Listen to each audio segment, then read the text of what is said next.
So today is lawn day, in which this is now my 7th year doing it. Yeah, this is my 7th year doing it.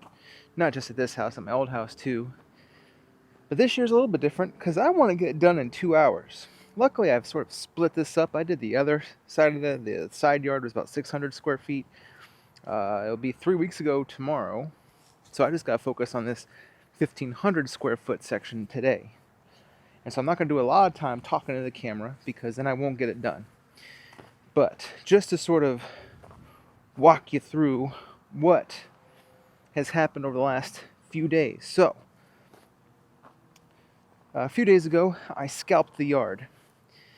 And I did it where I broke the international turf type tall fescue laws. Or so I've been told. The international turf type tall fescue laws state that you shall not mow your tall fescue under 2¼ inches.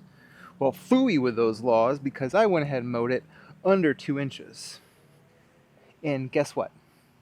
It's going to be okay.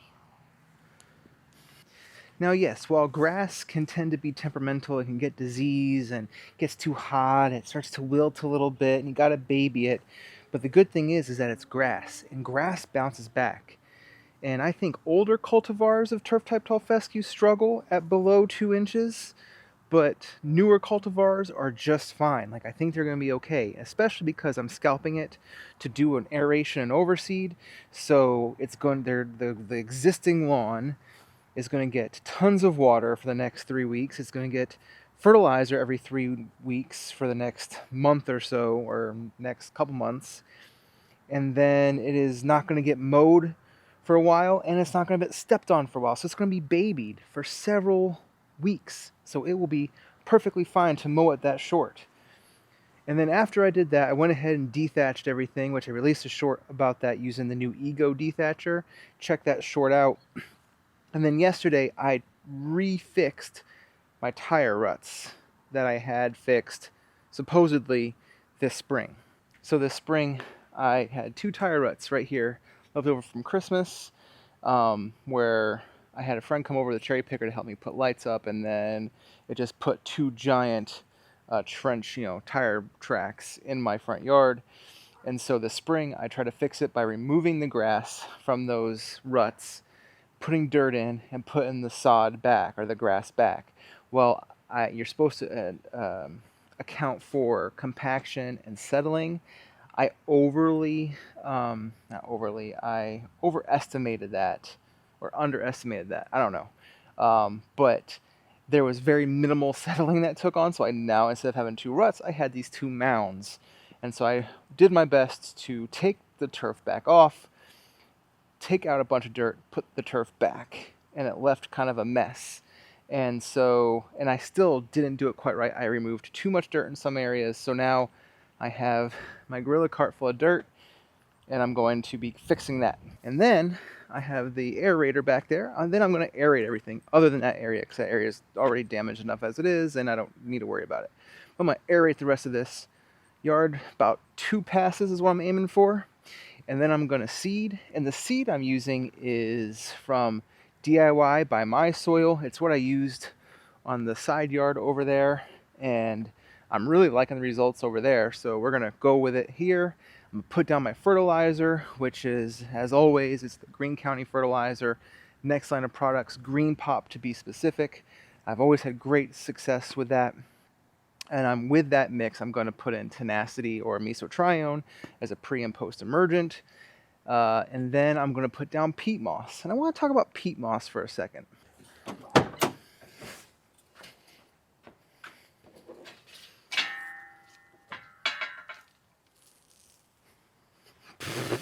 So peat moss.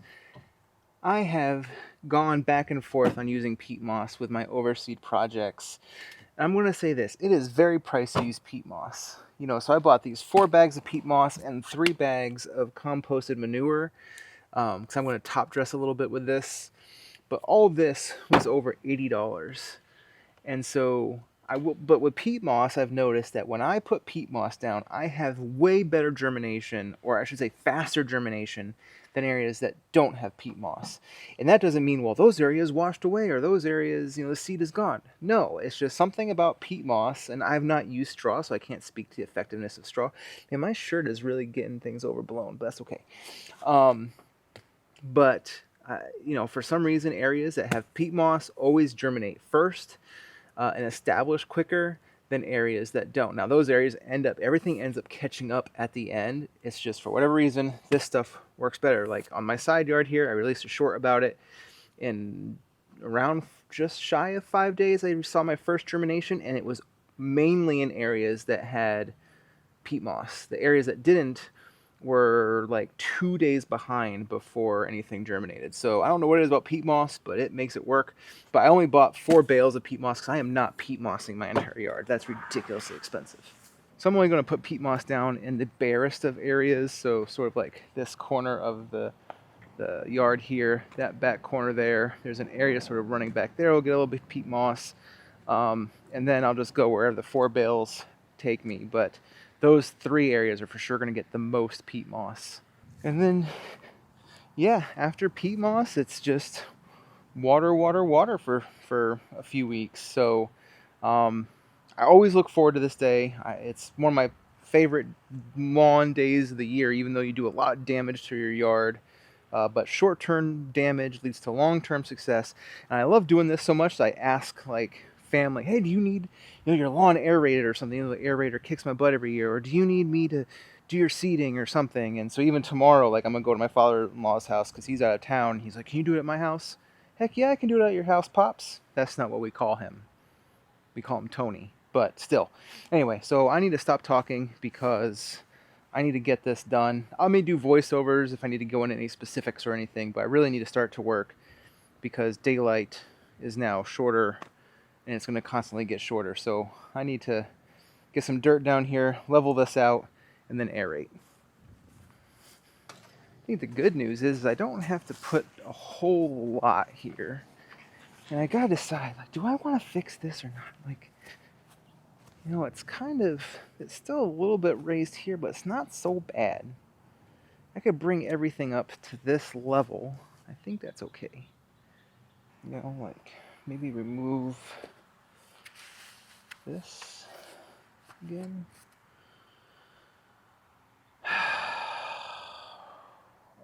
It's just more work.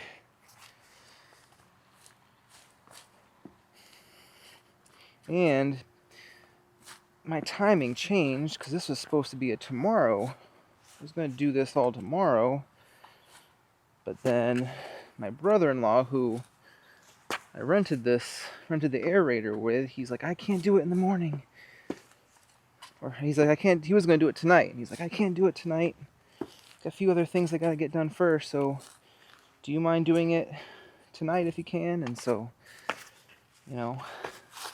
kind of in a rush to get stuff done.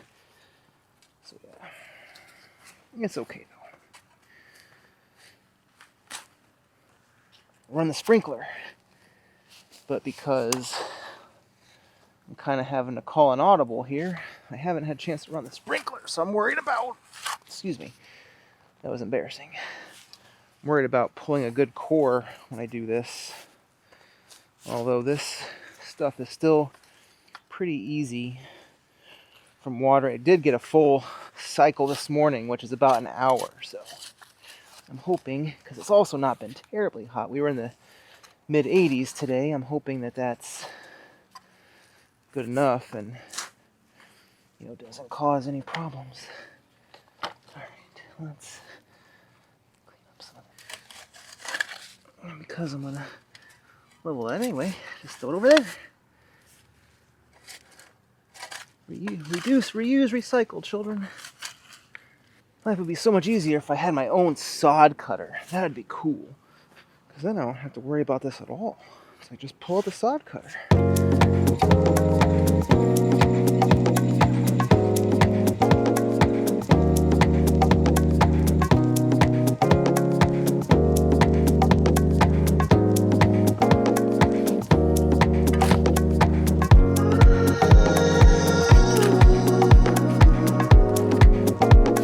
I think that we're just holding on to something.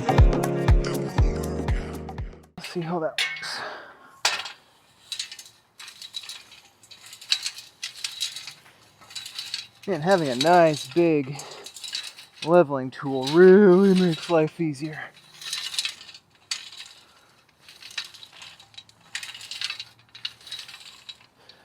Bought this on Amazon for like, man, I can't even remember, but it was like not a lot.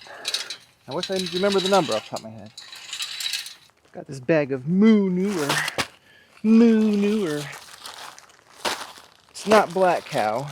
I'm a big fan of black cow, but you know, it gets the job done.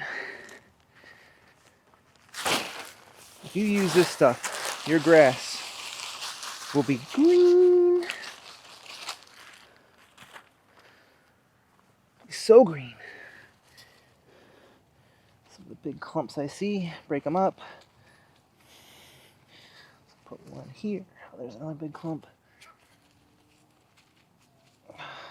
Alright. Oh, but there's sticks in there. I don't care. It's compost. It breaks down. All organic matter breaks down.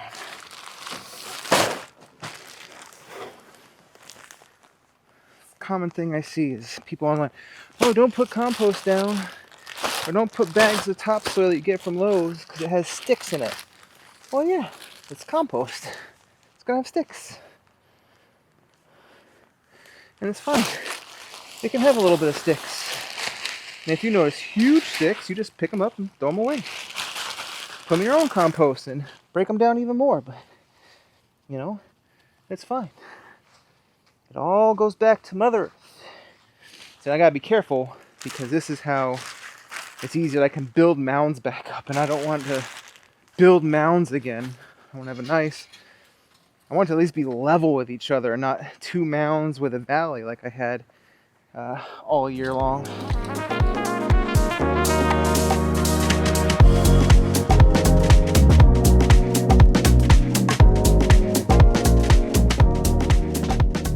Here that, oh, that's just dirt. That'll break down with watering.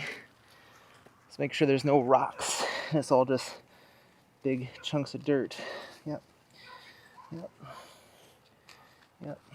So yeah, that stuff will break down with watering. All right. What do you think? I think it's all right. Not perfect, but I think it's all right. My brother-in-law is the one that rented the aerator, or went and picked it up. Oh, actually, he rented it. Usually he gets the small one, like it's like a Rainbird or something. Not Rainbird, okay. Yeah. Oh, yeah. Oh, that's full of gas. That's good. But he got the Mamma Jamma. I mean, it's not the biggest one, but I mean, it's pretty small yards. It's a lot of machine.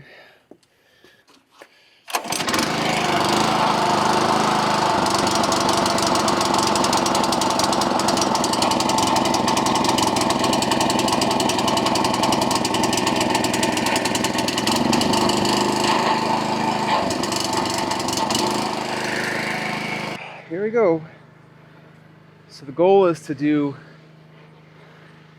going to do the sides, do the trim pass, and then I'm going to go probably up and down because I have this nice long straightaway here. I mean, I got it there too, but I have more room here to operate, and then I'll either cut it to diagonal or go side to side. I don't know yet, but yeah, I'm going to get to work.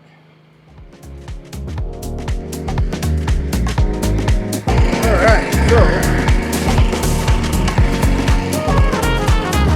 there we go. Alright. Slow and steady wins the race.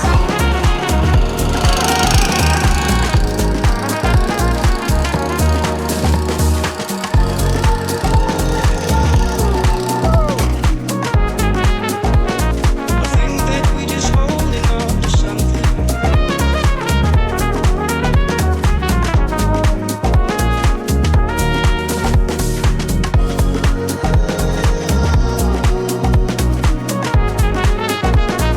think that we just hold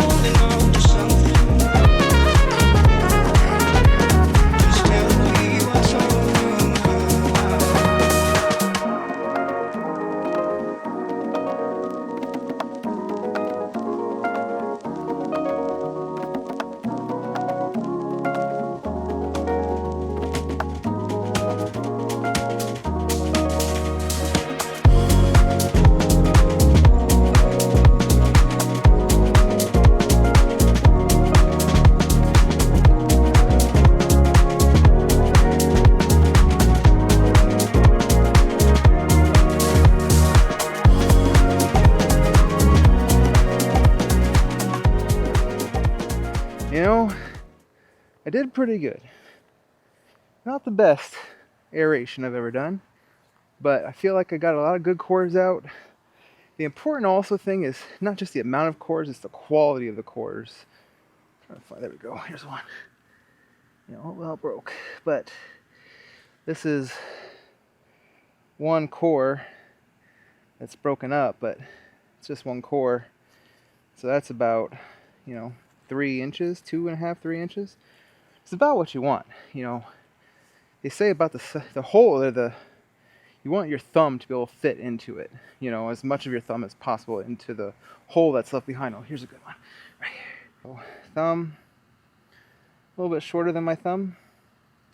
That's a good core. Soil is moist, which is good. I mean, it helps that I just watered it this morning. Yeah, so now that that's done, I'm going to top dress with some of the compost manure, the manure as it's called at Home Depot. A lot of it's going to be more over there because that area tends to be drier, and so I want to have some good stuff down there. There's a couple of areas I want to just put some good stuff down. Not a lot of areas. Not a lot of areas need it. This ground is actually really good right now. But maybe definitely, well, this area holds a lot of moisture, so I don't know if I want to do that. This area will be really good for the seed and peat moss right here. Right here along the sidewalk needs a lot of good material because of just how hot it gets. The more material will help the soil retain moisture a little bit better. So right along here, I'll get some manure. Anyway, let's do that, and then it's seed time.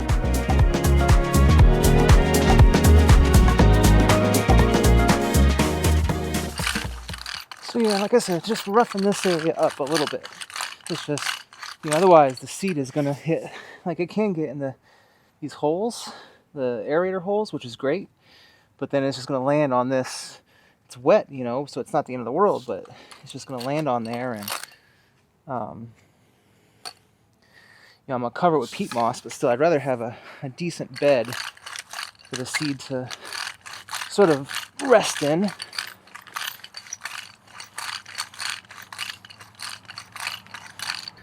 Like I said, I'm using this DIY by My Soil double dark green turf type tall fescue. I used it on the side yard here, and I'll show you the results here in a little bit. I'm, like I said, about 3 weeks in on that project. So I do have a drop spread I'm going to use for the majority of the yard. It's just I'm not ready to walk all over the areas that I just roughed up with the tiller, and then I put where I fixed the 2 tire ruts. Like, I don't want to trample on those areas yet. They'll get trampled on when I use my peat moss roller or peat moss spreader. But for right now, I want to stay off them, so I'm going to use this whirligig just to put seed down in this small little area here, and I'm going to use a drop spreader for the remainder of the yard. And no, I am not measuring this seed at all.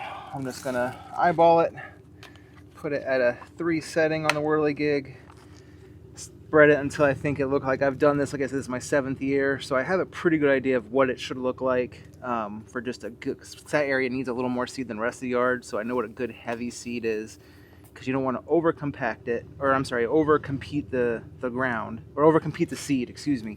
So when you have a lot of grass seed, because that's kind of what I did with the tire ruts, I put way too much seed down, and while during the peak of the growing season in the spring and early summer, it looked fantastic. By the time the heat of the summer came and we were peak summer, there was just too much grass competing for the water and little bit of nutrient. I watered it a lot, or not a lot, but I watered it like I should, but I didn't put a lot of fertilizer down this year. And so the little bit of fertilizer it did get, and a little bit of water, or in the water it got, there was just too much grass competing for it, so I had a lot of die off. So you don't want to go too much, but I do want to go a little bit heavier in these areas.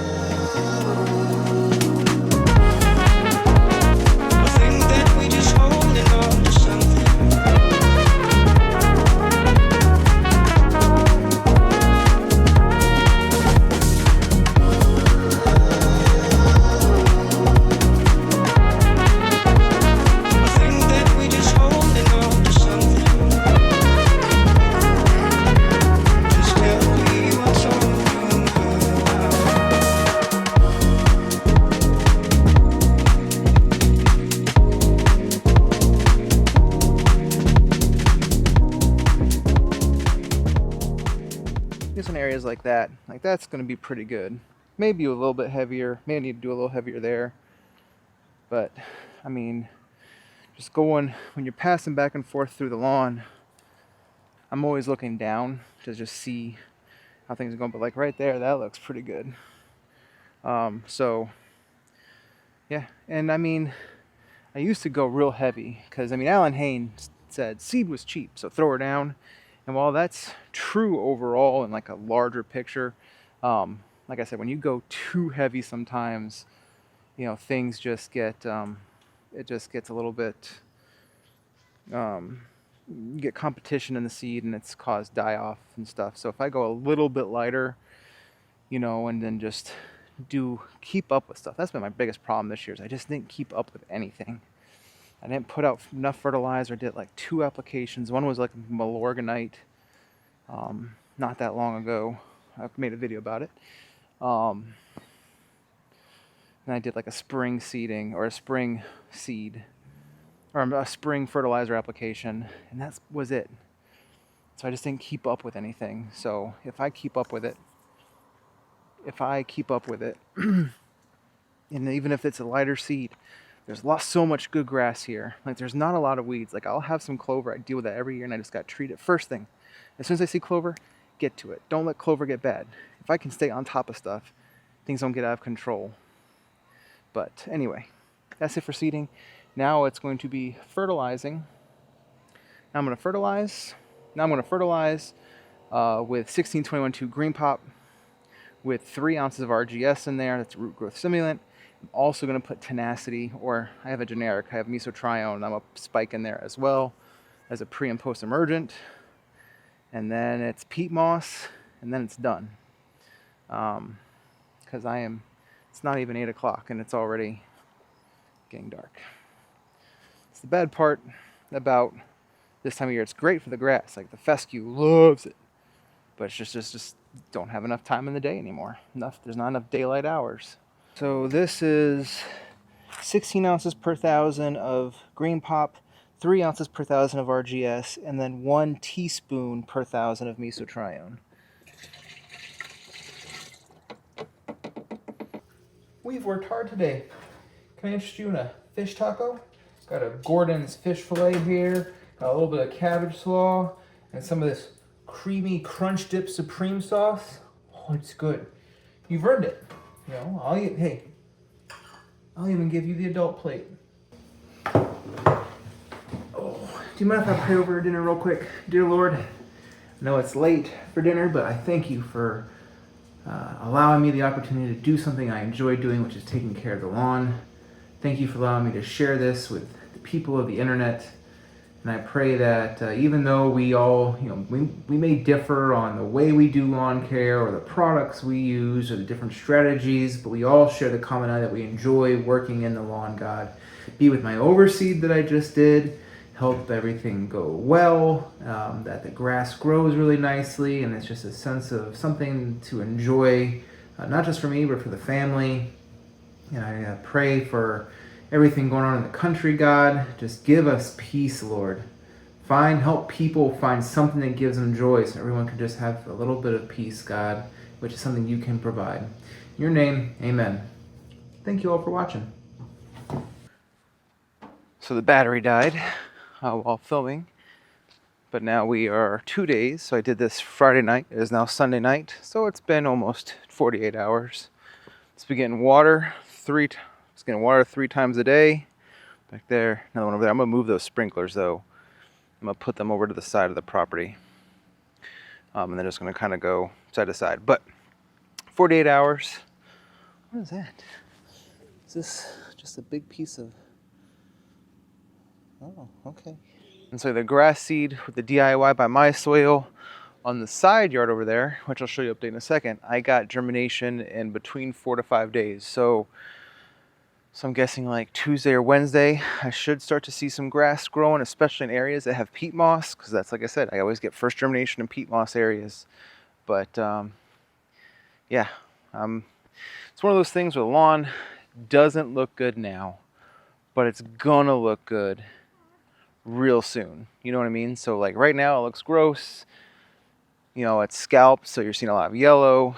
You see a lot of bare ground. So things don't look great now. But in, you know, a month, it's going to have its first mow. He'll have another dose of fertilizer in that time. And it's already going to be looking so much better. You just have to trust the process. Here's an update. It's 14 days since I did the overseed for the side yard and the little rehab project, and it's looking pretty good. So here you go. I mean, it's looking pretty phenomenal if you ask me. The only thing that I'm noticing, let's see if you can see that patch sort of like right here. There's like another one over there by the tree and like a big one back there. It's not, I mean, it might be POA. I don't know what it is. So the only real way to fix like areas like this is to really dig them up.